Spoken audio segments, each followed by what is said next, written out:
Assalamualaikum warahmatullahi wabarakatuh. Selamat jumpa kembali sahabat-sahabat viewer dan subscriber channel Tita Misteri. Kali ini kami akan membawakan sebuah kisah misteri dengan judul Teror di Rumah Dinas Bapak. Selamat mengikuti.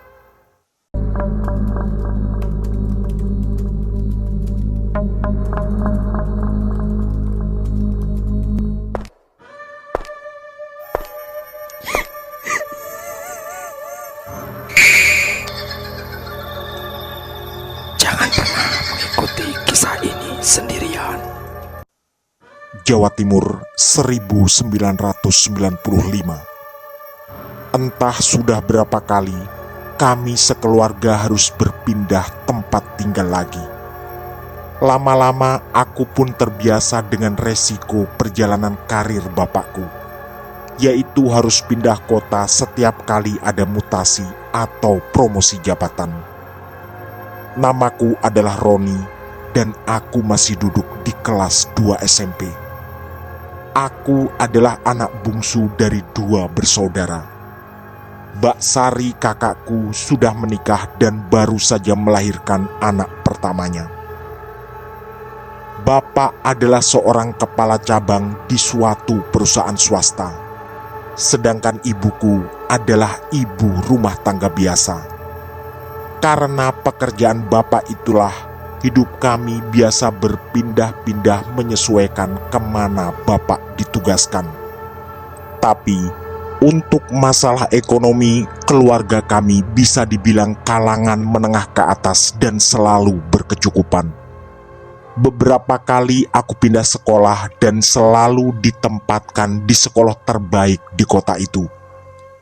Bapak memang selalu mencari informasi tentang hal tersebut, biasanya sejak seminggu sebelum kepindahan beliau. Seperti halnya yang baru kualami ini, Bapak dipindahkan ke Malang, Jawa Timur. Setelah menjalani 2 tahun hidup di Semarang, mau tak mau aku pun ikut pindah. Mbak Sari pun ikut kami karena dia masih belum bisa mengurus bayinya sendiri. Sedangkan Mas Riko suaminya bekerja di Jakarta dan 2 minggu sekali baru datang untuk bertemu anak dan istrinya.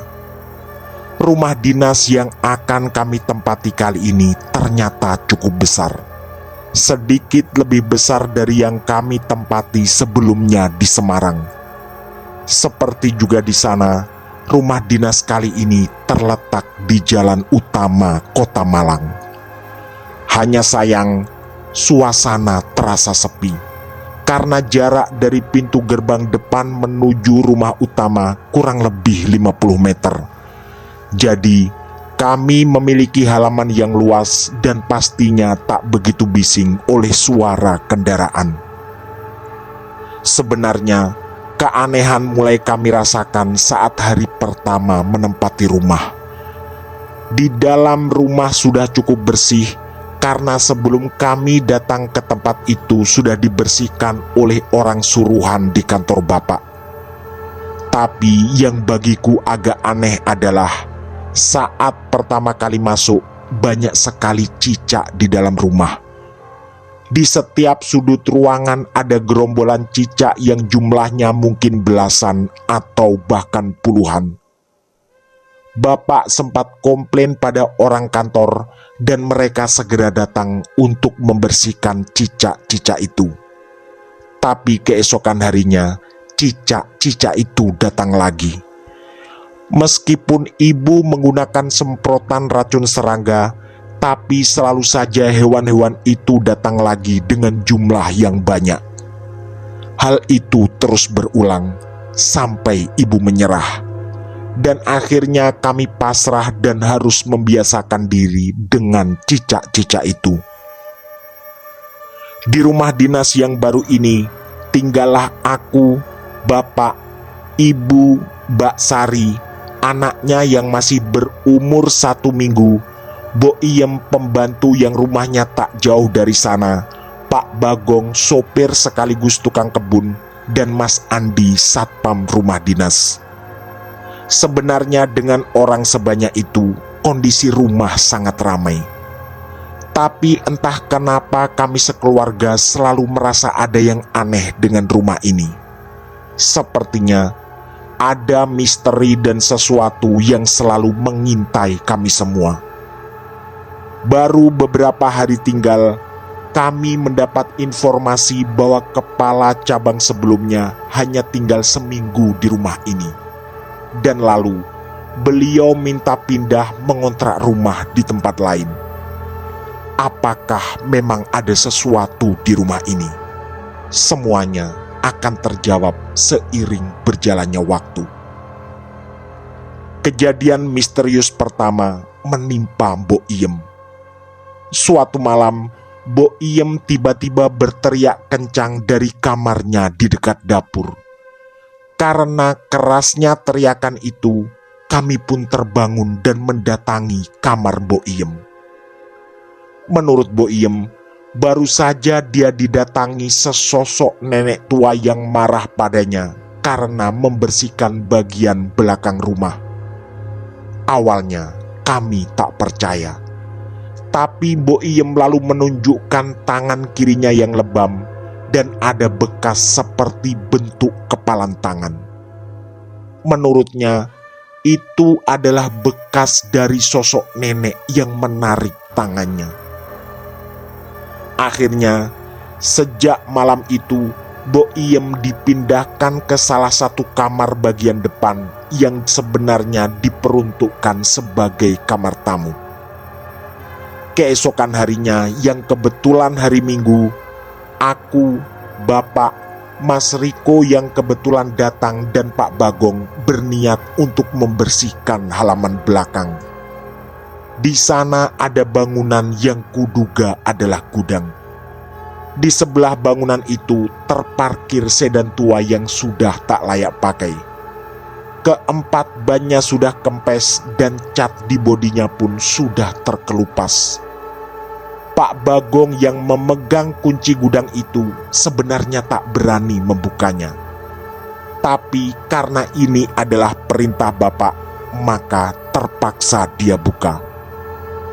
Ruangan gudang itu terasa sangat pengap dan gelap.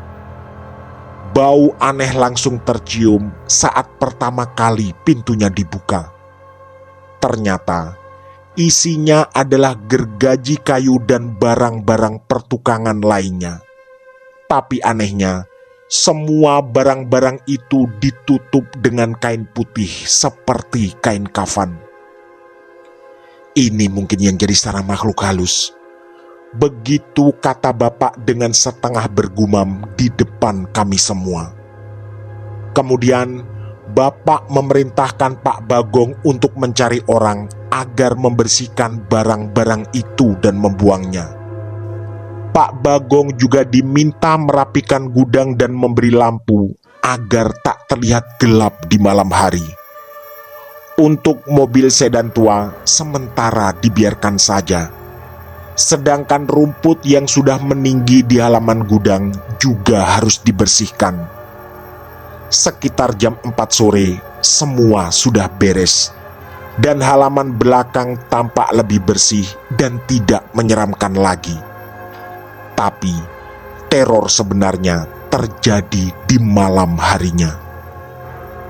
Mas Riko yang berencana akan kembali ke Jakarta pada subuh, pamit untuk tidur sekitar jam 8 malam. Sedangkan aku dan Bapak masih menonton TV.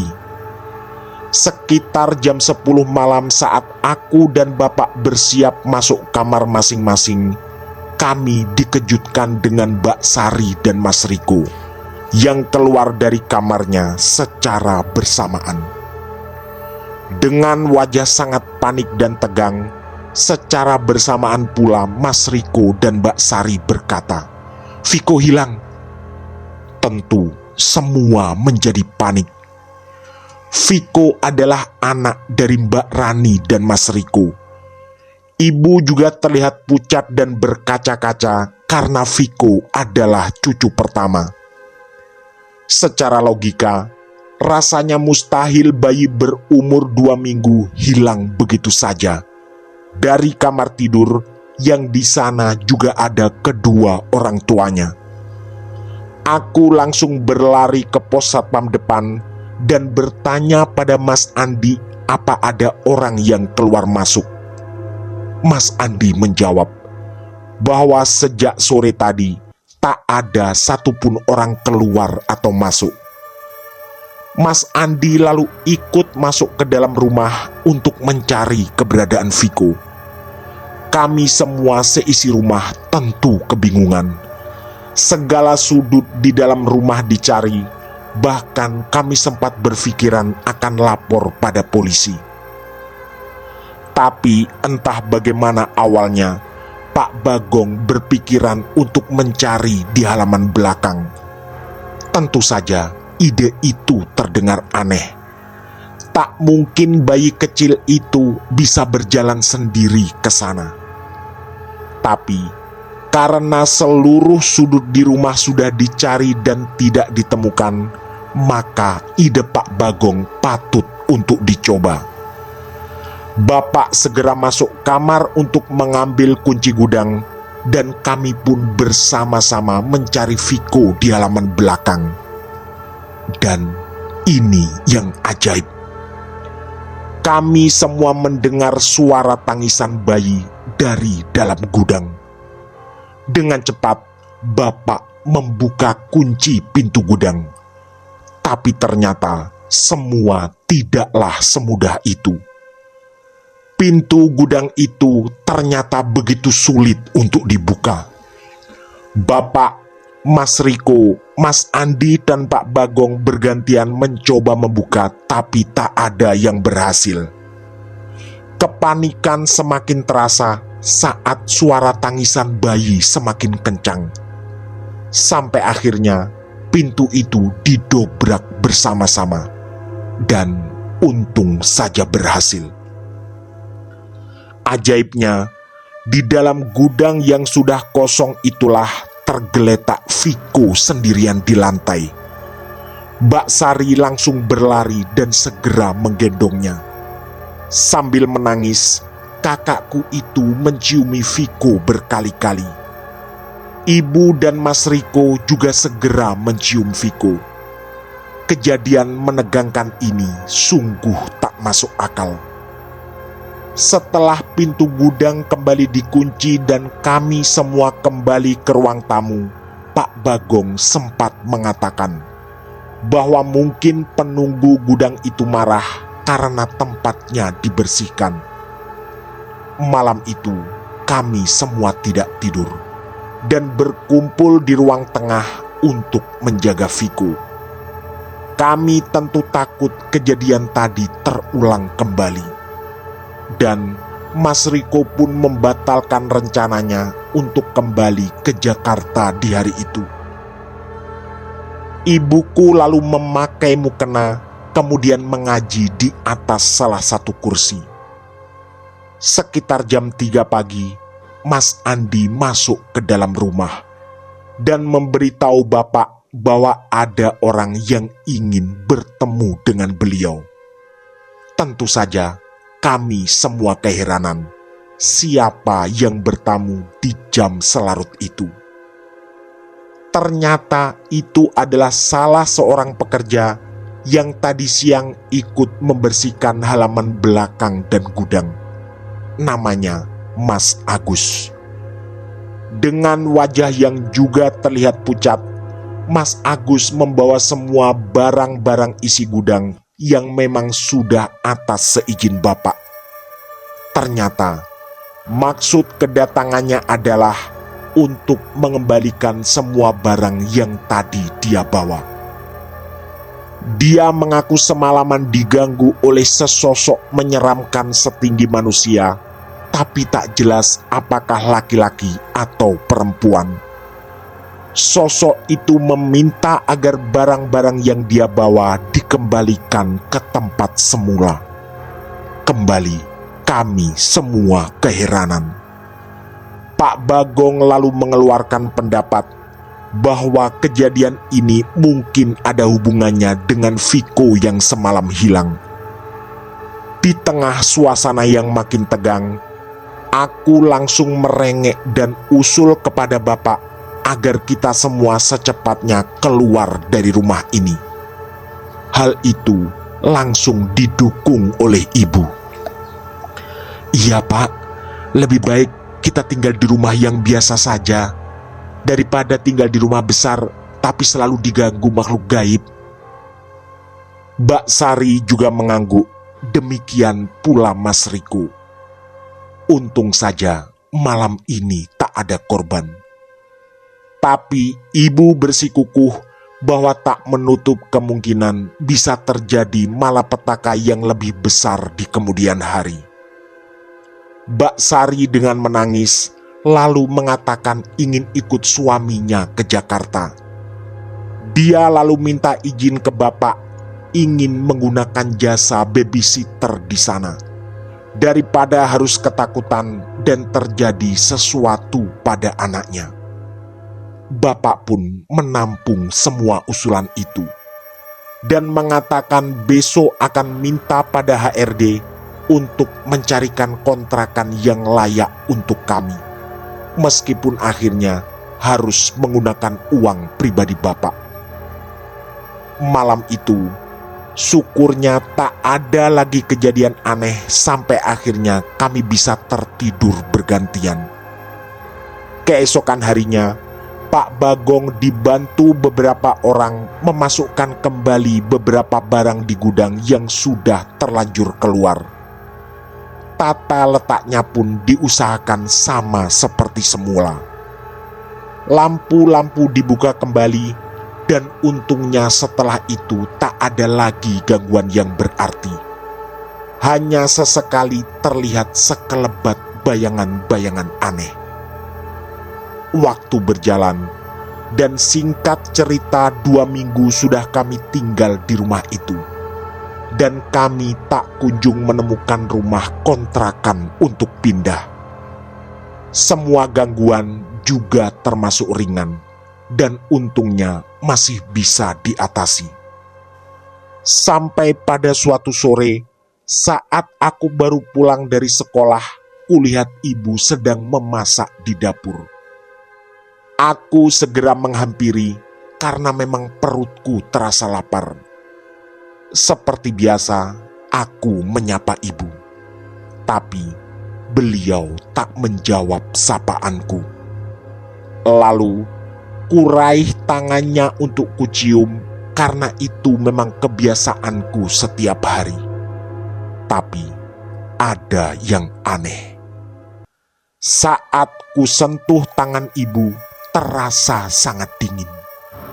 Lalu ketika ku tatap wajahnya, ternyata dia bukan ibuku. Wajahnya pucat dengan bola mata putih total. Bibirnya hitam, begitu juga gigi-giginya saat tersenyum padaku. Spontan, aku langsung berbalik arah dan berlari. Tapi naas bagiku. Terasa ada sesuatu yang menahan tas punggungku sampai aku ditariknya hingga jatuh. Saat itulah sosok itu mendekatkan wajahnya ke wajahku.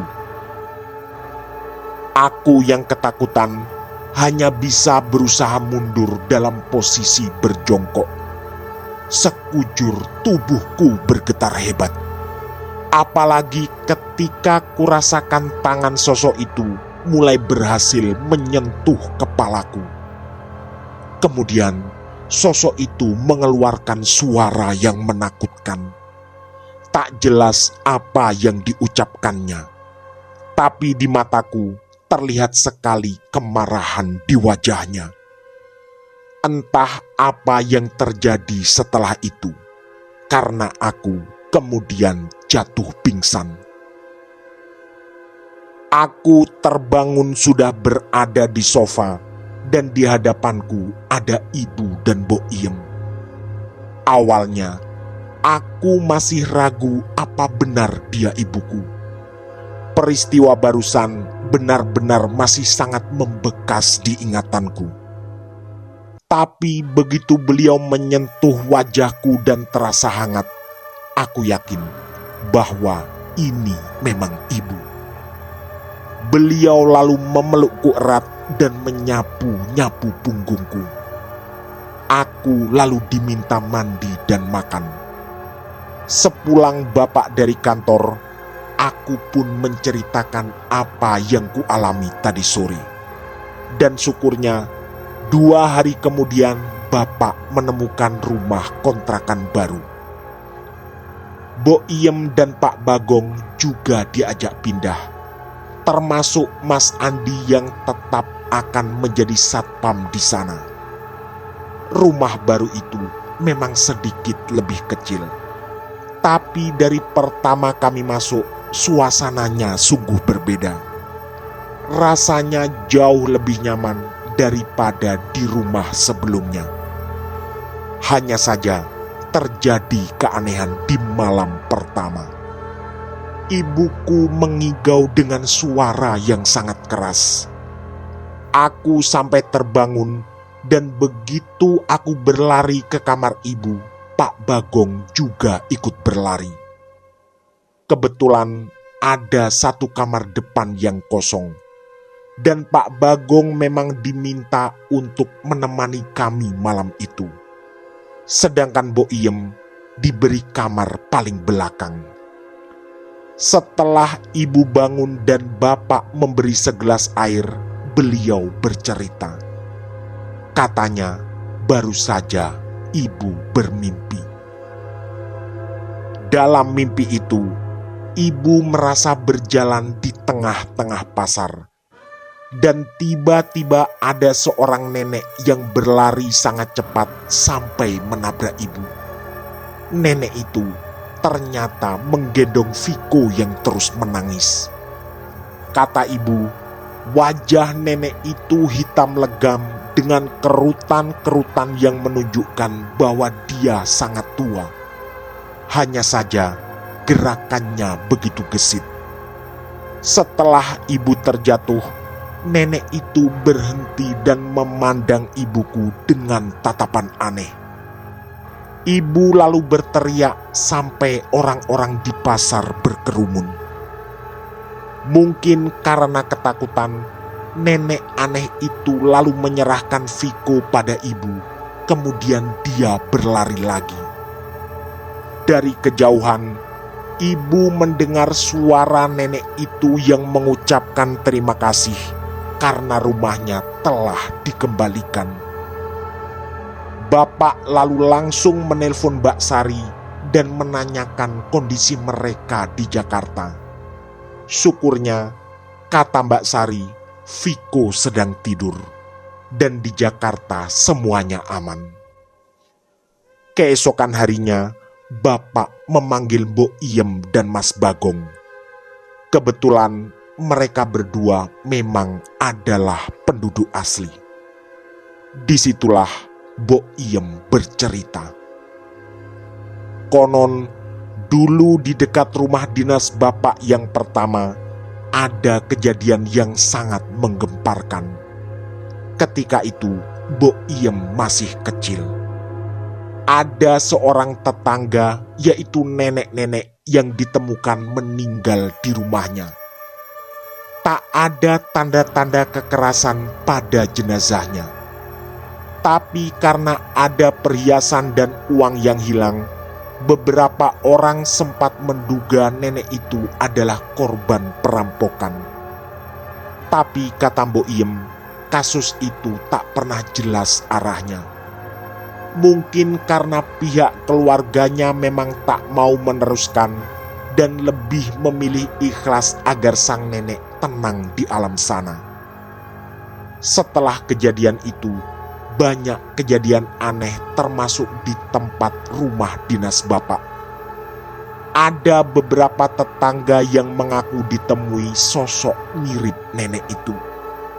Hanya saja, setelah 40 hari sejak kematian sang nenek, semuanya menjadi aman. Mbok Iem juga mengaku heran kenapa kami sekeluarga mengalami peristiwa aneh. Karena katanya, sampai Mbok Iem setua ini, tak pernah lagi mendengar cerita-cerita horor seperti ketika dulu masih kecil. Untungnya, sejak kejadian malam pertama di rumah kontrakan baru, tak pernah lagi ada yang aneh-aneh. Bo Iem bahkan minta izin membawa serta cucunya yang masih kecil untuk tinggal bersama kami. Kami pun bisa menjalani hidup lebih tenang. Sampai 2 tahun kemudian harus pindah lagi ke Jakarta karena bapak mendapat promosi jabatan lagi. Saat ini, ketika aku sudah menikah dan punya 3 anak, kejadian di rumah dinas itu tak pernah bisa kulupakan. Bapak dan ibu sudah meninggal, dan saat ini aku bersama keluarga kecilku tinggal di Semarang. Kebetulan istriku berasal dari sana. Mbak Sari dan Mas Riko tetap tinggal di Jakarta, dan Viko juga sudah menikah. Dia juga mempunyai 2 adik yang sekarang kelas 1 dan 3 SMA. Bagiku, pengalaman di rumah dinas bapak menjadi sebuah pengingat bahwa makhluk halus memang banyak di sekitar kita, dan mungkin mereka juga membutuhkan ketenangan sebagaimana kita manusia. Tamat.